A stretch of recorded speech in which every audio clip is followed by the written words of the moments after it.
Hello friends, எல்லாருக்கும் வணக்கம். இந்த வீடியோவில் நம்ம என்ன பார்க்குறோம்னா, நாடு முழுவதும் அரசு ஊழியர்களுக்கு எதிர்பார்க்காத நல்ல செய்தி, அரசின் சூப்பர் உத்தரவு. வாங்க டீட்டெயில்ஸாக பார்க்கலாம். பென்ஷன் ஓய்வூதிய திட்டத்தை சில மாற்றங்களுடன் கொண்டு வர மத்திய அரசு பரிசீலனை செய்யும் வாய்ப்புகள் உள்ளதாக கூறப்படுகிறது. தாக்கல் செய்யப்பட உள்ள முழு பட்ஜெட்டில் இந்த மாற்றங்கள் கொண்டு வரப்படலாம் என்கிறார்கள். புதிய பென்ஷன் திட்டத்தில் விமர்சனங்கள் வைக்கப்பட்டு வரும் நிலையில் இந்த மாற்றம் கொண்டு வரப்பட வாய்ப்பு உள்ளது. அடுத்த மாதம் தாக்கல் செய்யப்பட உள்ள முழு பட்ஜெட்டில் இது தொடர்பான அறிவிப்புகள் வெளியாகும் வாய்ப்புகள் உள்ளன. நாடு முழுக்க பழைய ஓய்வூதிய திட்டத்தை அமலுக்கு கொண்டு வர வேண்டும் என்று கோரிக்கைகள் வைக்கப்பட்டு வருகின்றன. தமிழ்நாட்டிலும் பழைய ஓய்வூதிய திட்டமும் அமலுக்கு வருமா என்ற எதிர்பார்ப்பு எழுந்துள்ளது.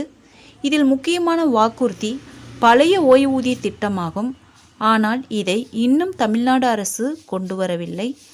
பழைய ஓய்வூதிய திட்டம் பற்றி நிதியமைச்சர் தங்கம் தென்னரசு ஊடகங்களுக்கு அளித்த பேட்டியில் இது தொடர்பாக மத்திய அரசு குழு அமைத்துள்ளது.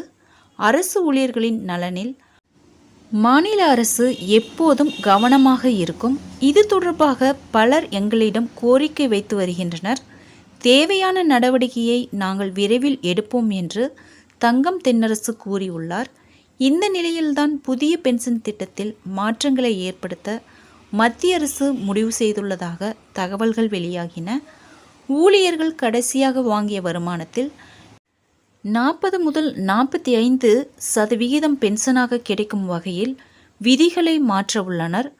இப்போது உள்ள மார்க்கெட் லிங்க் பென்ஷன் திட்டத்தில் மாற்றம் செய்து இந்த புதிய முறையை கொண்டு வர உள்ளனர். ஃப்ரெண்ட்ஸ், இந்த தகவல் உங்களுக்கு யூஸ்ஃபுல்லாக இருந்தால் என்னோட சேனலை சப்ஸ்கிரைப் பண்ணுங்கள், லைக் பண்ணுங்கள், மற்ற நண்பர்களுக்கும் இந்த வீடியோவை ஷேர் பண்ணுங்கள். தேங்க்ஸ் ஃபார் வாட்சிங்.